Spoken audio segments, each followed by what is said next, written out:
president of Jamaica International Independence Foreign Song Competition. And he launched that in December 18, 2020.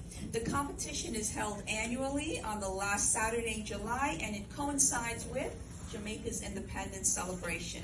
He has released quite a few songs. Rio Was a Good Time for Me in 2017.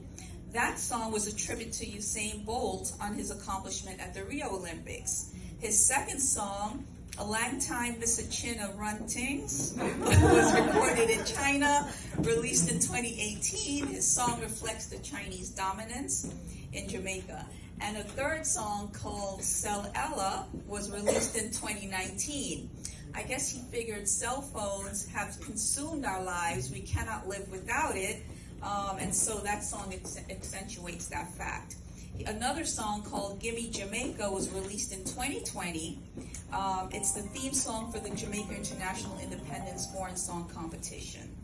And the last 2022, he released Where Them Born on Jamaica's Heroes Day as a tribute to Jamaica's dynamic trio, Shelly Ann Fraser-Price, Elaine Thompson-Hara, and Sharika Jackson.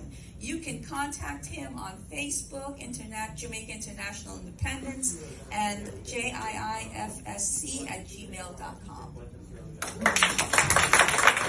Around the campfire, sipping apple pie moonshine, trying to catch a good time.